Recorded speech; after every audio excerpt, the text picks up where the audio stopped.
Buenos días, somos el equipo 7 y está conformado por Alonso Alarcón Areza, Díaz Carrasco Carlos Daniel, Espinosa González Belén, Funes González Jason Gamaliel, Lira Delgado Ingrid Shelomit y su servidora García Granado Samantha.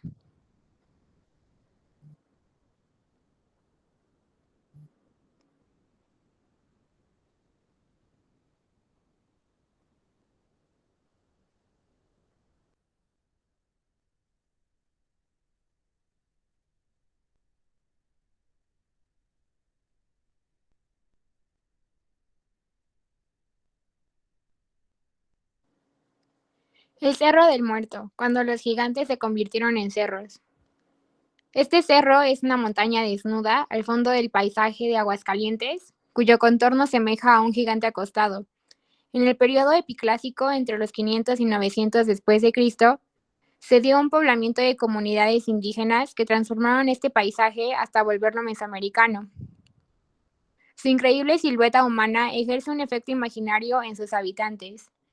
A este cerro desde hace tiempo se le considera como un gigante. Los gigantes para las culturas de la Sierra Madre Occidental son aquellos que habitan la tierra en toda su extensión, representantes primigenios de la raza humana, los primeros peregrinos que salieron del mar, los primeros abuelos.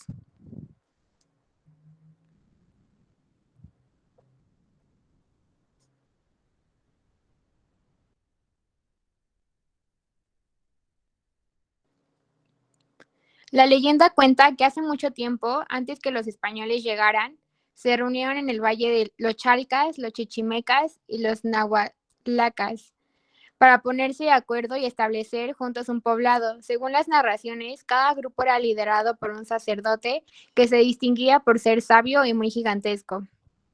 Después de la reunión, el sacerdote de la tribu chichimeca fue a lo profundo del valle a sembrar ojos de agua.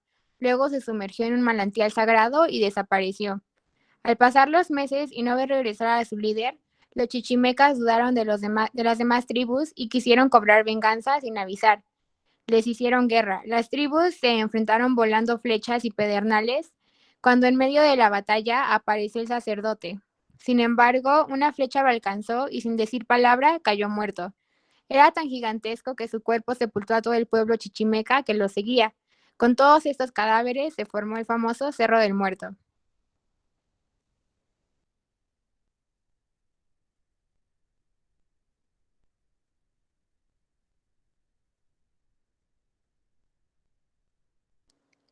La intensidad en la crisis de mortalidad en Aguascalientes en el siglo XVIII. Aguascalientes contribuye a la idea sobre la muerte y su relación con el nacionalismo mexicano gracias a la obra de José Guadalupe Posada. El estudio de las crisis de mortalidad ha sido abundante. Libby Bacci sugirió que se podría considerar una pequeña crisis cuando las defunciones normales se incrementaran a un 50%, y una gran crisis sería cuando se cuadruplica el número de defunciones normales. Libby Bacci, junto con Lorenzo del Panta, sugirieron una metodología para medir la intensidad sin necesidad de otros datos, salvo las defunciones. Esta metodología analiza los años críticos junto con 5 años previos y posteriores. Para ponderar los picos, se quitan 2 años con menor número de defunciones y 2 con menor número. Se obtiene un promedio de los 6 años restantes y finalmente el año crítico se divide entre el promedio. Es así como se puede medir la intensidad de las crisis de mortalidad en Aguascalientes durante el siglo XVII y el siglo XVIII. Respecto a la crisis en largo plazo, se puede decir que coinciden elementos tanto epidémicos como alimentarios. Para explicar la crisis, habría que observar las transformaciones de las estructuras agrarias a fines del periodo colonial. La recurrencia de grandes mortalidades en el siglo XVIII, en comparación con el siglo XVII, nos advierte de cambios más profundos, más allá de si las causas eran epidémicas o alimentarias.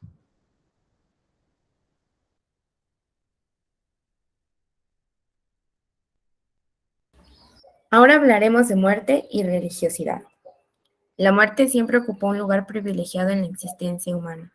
Se caracterizó por su presencia acompañada de miedo, ansiedad y angustia. María Esther Pérez Pardo.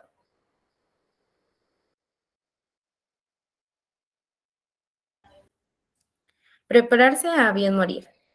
Lo clasifiqué en tres aspectos importantes y el primero fueron los manuales funerarios. En ellos hablan sobre no temer a la muerte, ya que es algo que nos acerca a Dios. Lo definen como liberación, ya que te liberas de angustias, de preocupaciones, de dolor en caso de alguna enfermedad. Lo que sí debemos de temer es la muerte en pecado, ya que puedes perder tu alma. En el libro dice que las creencias en Aguascalientes eran que un ángel y un demonio peleaban por tu alma, y todas tus obras religiosas, caridad, oraciones, son las armas que uno le da al ángel. Otro de los aspectos que es importante ayudar a bien morir, eso pasa durante la agonía, se dan auxilios espirituales y se elaboró el índice práctico moral para sacerdotes que auxilian a moribundos por el padre Francisco Javier Lascano. Así, con ese índice práctico moral, se podrían manejar situaciones urgentes como confesión, viático, extrema unción y absolución plenaria. Por último, los sacramentos. Los tres sacramentos esenciales eran la confesión, penitencia, comunión viático y extrema unción, unción de los enfermos. Aunque otras cosas que también eran importantes eran los testamentos, porque ahí no solo dejaban como que sus bienes materiales, sino que también estaba la religión inmersa, ya que ahí podían poner como un ejemplo que se mencionaba que su familia hiciera misa cada mes o que hicieran alguna ofrenda cada tiempo. El velatorio, la procesión, la misa de cuerpo presente y el entierro son factores importantes para prepararse a bien morir.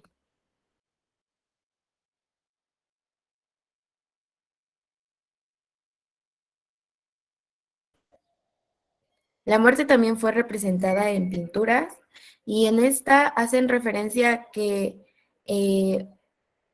la muerte no tiene condescendencia con los vivos, no importa su condición social, ya que la muerte se puede llevar desde el papa o el rey hasta el campesino o pordiosero. Estas pinturas eran muy comunes en iglesias y en los cementerios.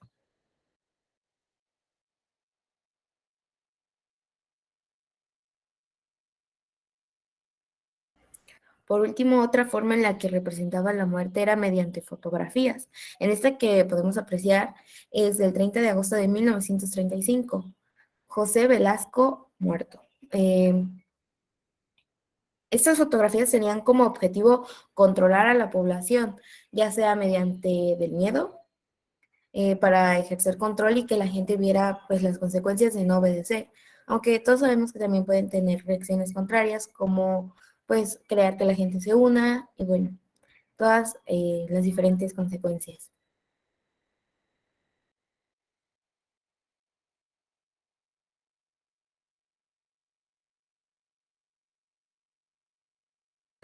Hablemos sobre la celebración de Todos los Santos y la conmemoración de los fieles difuntos en Aguascalientes. Durante el virreinato existían diferentes festejos en Aguascalientes, aunque en toda la República se creía que en Aguascalientes no había muchas celebraciones más que la de Semana Santa y la Feria de San Marcos. Sin embargo, esto es incorrecto, ya que Aguascalientes tenía celebraciones como el carnaval, el cual constaba de usar máscaras y correr por los arrabales. Siguiente, por favor.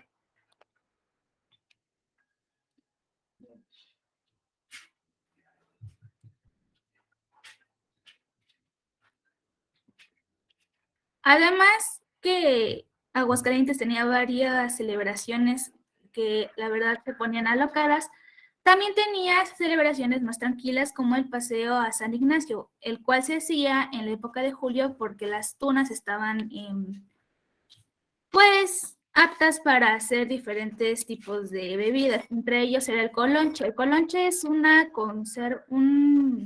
licor que se hace destilando la tuna.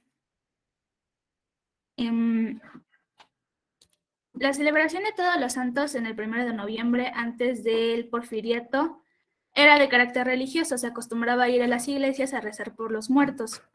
Sin embargo, muchas personas empezaron a verla como una fiesta profana, ya que sus orígenes residían de la época prehispánica. Por lo que, pues, entonces empezó a perder bastantes fieles. Durante el Porfiriato, en Aguascalientes, el Paseo de Todos los Santos se hacía en el Parián. El Parián era una plaza que se encontraba en el centro de la ciudad de Aguascalientes. En ella se llevaban a cabo diferentes festivales en los que había comercio, música, había venta de licor, etc. También se iba a los panteones, como se acostumbraba, a rezarle a los muertos, pero esto se empezó a dejar de hacer porque, la gente hacía muchos desastres durante estas celebraciones. Entonces, esta celebración en especial se empezó a controlar por el Estado, ya que trataban de evitar la propagación de caos. Siguiente, por favor.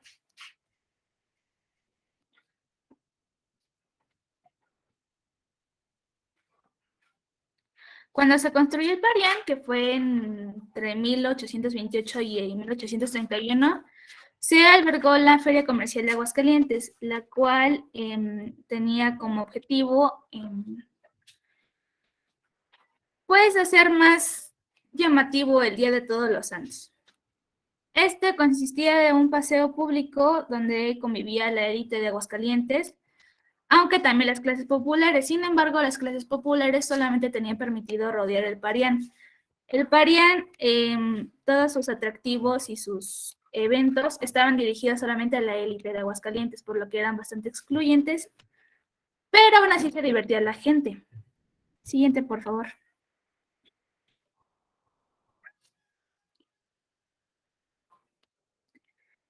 La conmemoración de los fieles difuntos en el siglo XIX era costumbre visitar a los familiares difuntos en las iglesias, como ya lo mencionamos.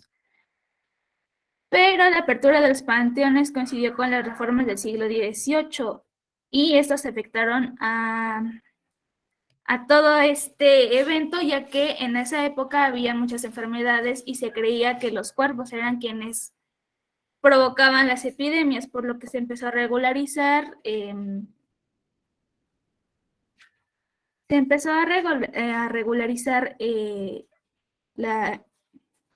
La gente, la circulación de la gente, y también se empezaron a hacer diferentes medidas de higiene para que no se propagaran las enfermedades. Aunque las medidas de higiene eran fundamentales en esta época para evitar la propagación de virus, las epidemias como la cólera y el tifo llegaron a Aguascalientes y provocaron demasiadas muertes, tanto que empezaron a llenar los panteones y se tuvo que hacer como una consideración de todas las leyes de higiene, ya que pues tenían que sacar esos cuerpos de ahí.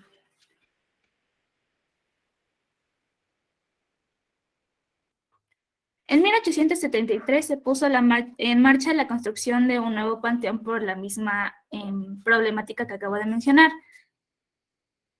Entonces, el 15 de septiembre de 1875 se celebró en el Parián con gran ambiente el Paseo de Todos los Santos. Para entonces, esta festividad netamente comercial estaba a cargo del ayuntamiento, ya que, como ya dijimos, esta festividad estaba perdiendo carácter religioso, por lo tanto también perdió devotos.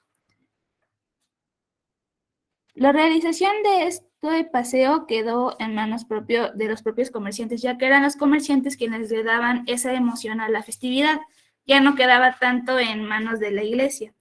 Esto provocó también que los religiosos, los párrocos, vieran con malos ojos a esta festividad, ya que a su parecer esto solamente propiciaba la creencia de festividades profanas.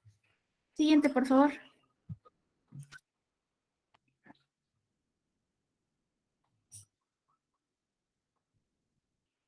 Durante el festejo de Día de Todos los Santos, antes del gobierno de Porfirio Díaz, las personas se divertían por igual. Ricos, pobres, jóvenes, ancianos disfrutaban de todos los atractivos en las plazas, en toda la ciudad de Aguascalientes. Sin embargo, cuando llegó Porfirio Díaz, esta festividad se empezó a hacer únicamente para los más ricos, para la élite de la ciudad. Esto empezó a hacer que los comerciantes o que la mercadería tomara más peso en la festividad. Así que el gobierno empezó a apoyar la festividad con 30 pesos de ese entonces, lo cual fomentaba que las élites tuvieran más ganas de ir, según este libro. Siguiente, por favor.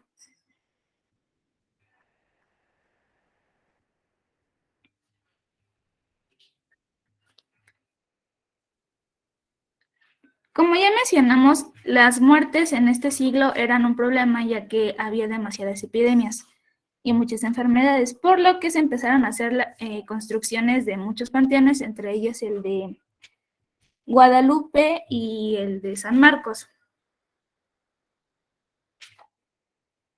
El lugar de sepultura para muchas personas y para muchas culturas era bastante importante.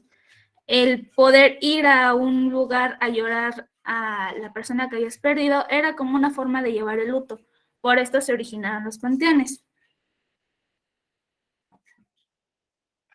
Es por eso que comienzan a construir en Aguascalientes muchos cementerios. Siguiente, por favor.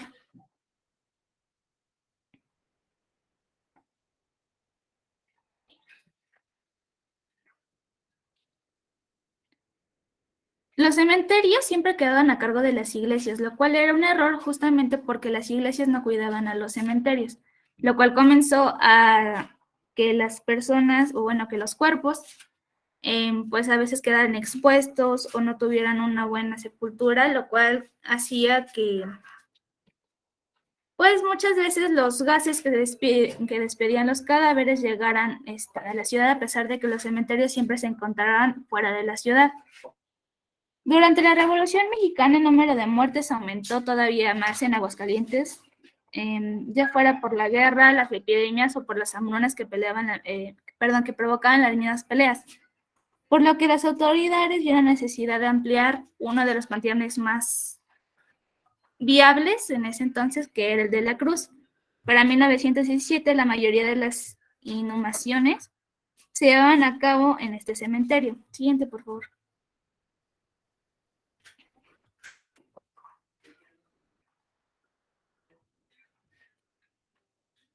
Durante el Porfiriato se retoman las formas clásicas de las lápidas, se empiezan a hacer representaciones del alma saliendo del cuerpo para llegar a la divinidad, y unos hermanos de origen italiano eran muy buenos haciendo este tipo de lápidas y empezaron a ganar popularidad entre el pueblo de Aguascalientes. Su nombre eran los Biaguinos. Las esculturas que ellos hacían eran importadas desde Carrara, que es un pueblo de Italia. Los hermanos emigraron a México en los albores del siglo XX para trabajar en el taller de los mármoles mexicanos.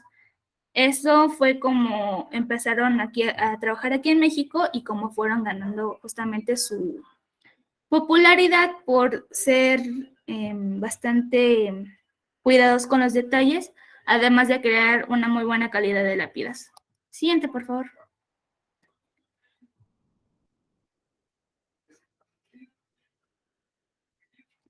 La revolución urbanística del siglo XIX alcanzó el panteón de la antigua parroquia. Los tribunales civiles eran necesarios debido a las malas condiciones en las que se enfrentaron enfrentaron a la administración de la iglesia. Las autoridades, como siempre, temían el rebote de una epidemia, ya que estaban bastante fuertes, por lo que ya vimos que pues pusieron varias medidas de seguridad. La importancia de las lápidas, en este caso en los cementerios, es porque eran bastante artísticas, trataban de mantener ese equilibrio entre lo hermoso sin que le quitara importancia a lo que era la muerte.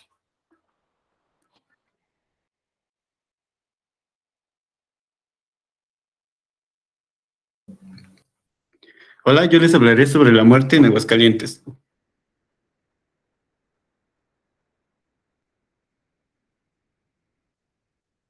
En el siglo XVIII, en la Nueva España, se tomaron providencias para alejar a los panteones del centro de la población para evitar todo tipo de males o enfermedades. Los primeros cementerios civiles en la ciudad se lograron construir hasta la segunda mitad del siglo decimonónico, en parte gracias al decreto de 1864, que secularizó a todos los cementerios de la República. Se buscó a toda costa erradicar los entierros en el interior de las iglesias. Fue así el 15 de diciembre de 1875 que se abrió el cementerio de Los Ángeles por orden del gobernador Chávez. Se expidió un reglamento para regular todo lo concerniente a su administración y ejecución para garantizar que fuera un lugar higiénico y así evitar futuras epidemias y enfermedades.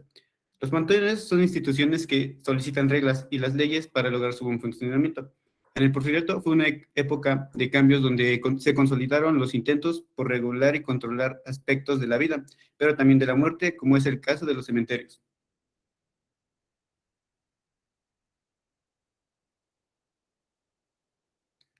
El proyecto de reglamento de panteones en Aguascalientes. Durante el Porfiriato, reglamentación puso los traslados y el depósito de manera higiénica de los cadáveres, buscando el orden y la modernidad, ya que el problema que representaba el tratamiento de los cadáveres era uno de los más atendidos. El proyecto de reglamento de panteones de Aguascalientes de 1898 decía que todos los cementerios estarían sujetos a la inspección de vigilancia del gobierno, a saber, Los Ángeles, San Marcos y la Salud. La reglamentación era minuciosa y tenía como objetivo introducir la moral y el orden, es decir, facilitaba el control y la vigilancia de las actividades. Por esta razón, se tuvo que expedir uno que regulara a los panteones y cementerios locales. Siguiente, por favor. El ritual de los angelitos.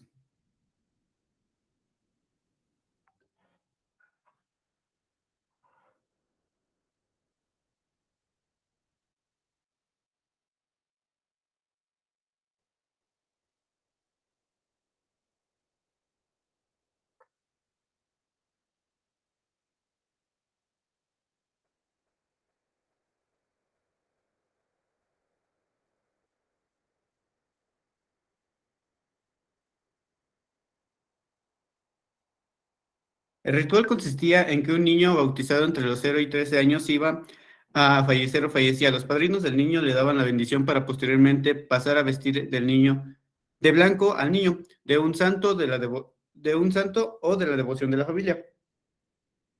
El niño era acostado solo o en su ataúd sobre una mesa cubierta con un plantel blanco y flores. Al mediodía o al cenit, la madrina le colocaba una coronita de cartón o de azares al momento en que se quemaban cohetes. Al día siguiente, el féretro del niño era llevado al campo santo sin la necesidad de la misa de cuerpo presente, ya que al ser un niño no había pecados que limpiar y finalmente al ser sepultado se quemaban más cohetes. Siguiente, por favor.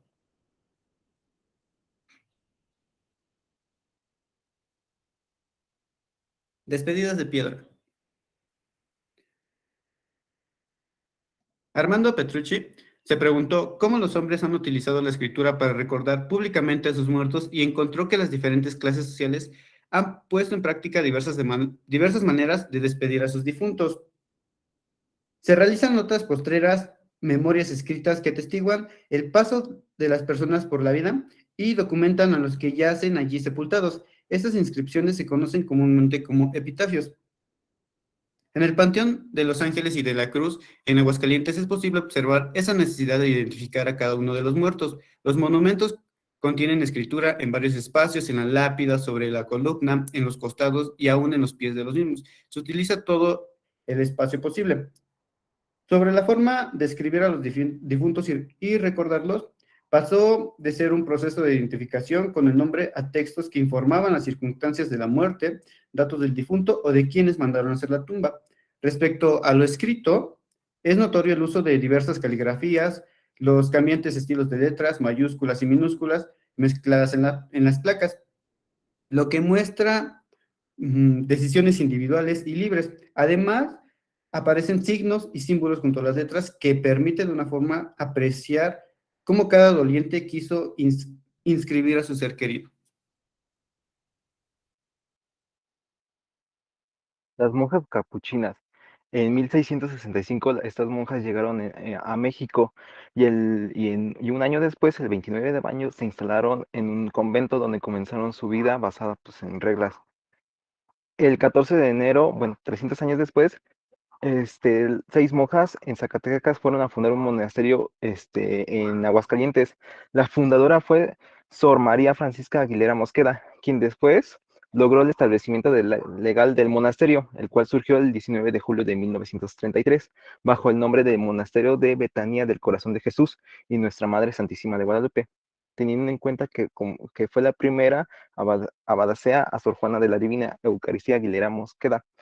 Logró establecerla definitivamente. Una característica de estas monjas es que hacían referencia a la muerte, era llevar una vida intensa o de penitencia que se veía reflejada en las costumbres diarias del monasterio. La que sigue, porfa.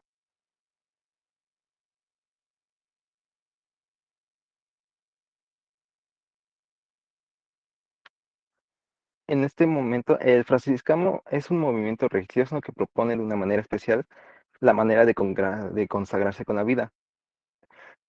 Según la teología católica, la muerte es concebida como un hecho que se da en el momento en el que el alma se separa del cuerpo, provocando una corrupción. Se tiene como la muerte el punto final de esta, de esta vida y principio de la eternidad. La que sigue, por favor.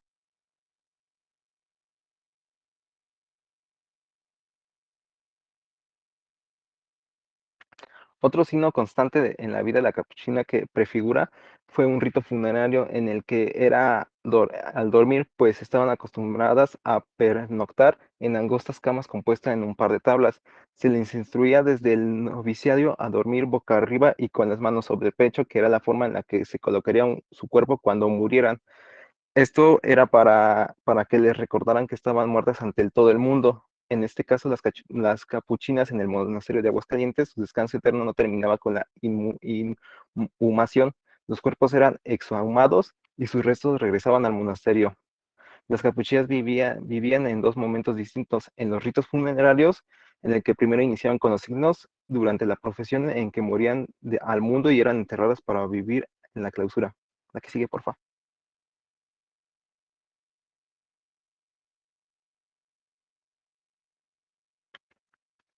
Ahora les hablaré sobre las calaveras de Posada. En este momento, pues creo que algunos van a pensar pues, del trabajo de José Guadalupe Posada.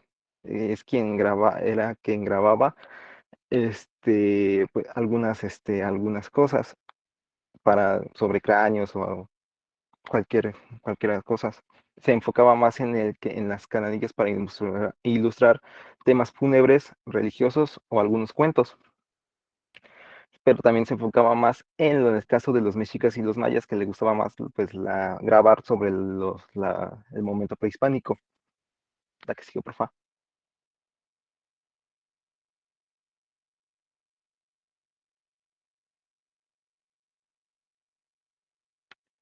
La muerte hidrocálida. Este fue el primer trabajo fechado y firmado que se conoce, el 11 de julio de 1871, en el periódico de El Quijote, donde también inicia sus representaciones de la muerte. Posada dibujó una muerte con una guadaña milimétrica que levanta el brazo en forma de reclamo. Este esqueleto joven ya muestra su capacidad de síntesis. La cabeza es solo un óvalo, pero sin descuidar los detalles. El cráneo católico.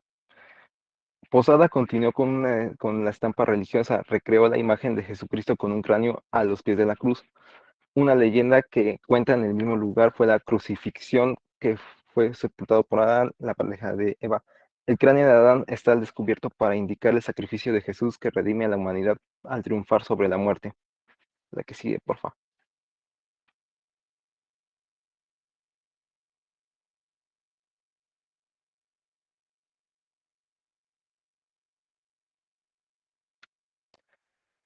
La muerte por azar.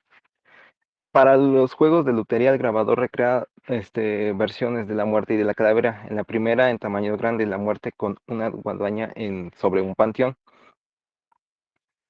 Y por ejemplo, en los tableros, ahora sí que en los juegos de azar, tenemos un ejemplo que es el juego de la oca, que por ejemplo en la casilla 64 y 58 sí, se marcan con los calaveras, que significa que pues perdiste y pues ya se tiene que reiniciar la partida.